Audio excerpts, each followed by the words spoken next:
In this video, we will learn how to use a variable inside a sed command in Ubuntu.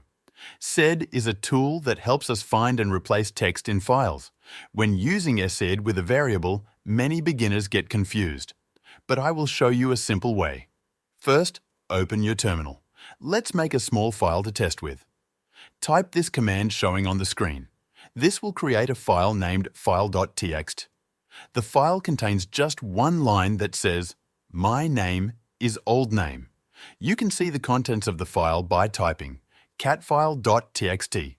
Now let's say you want to replace the word old name with another name. But instead of writing the new name directly, we will store it in a variable. Let's create a variable called new name. Type new name John. Now we want to replace the word old name in the file with the value of the variable, which is John.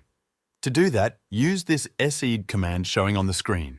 This command says, look inside file.txt, find the word old name, and replace it with the value stored in the variable new name.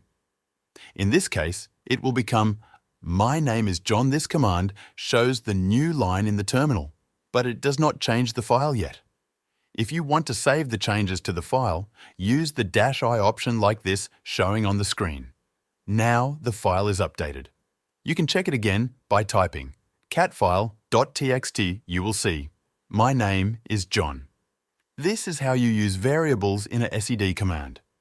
You put double quotes around the command so the shell can read the variable correctly. If you use single quotes, the variable will not work. So always remember, use double quotes when your sed command includes a variable. That's it. You've learned how to use variables in SE in a simple way.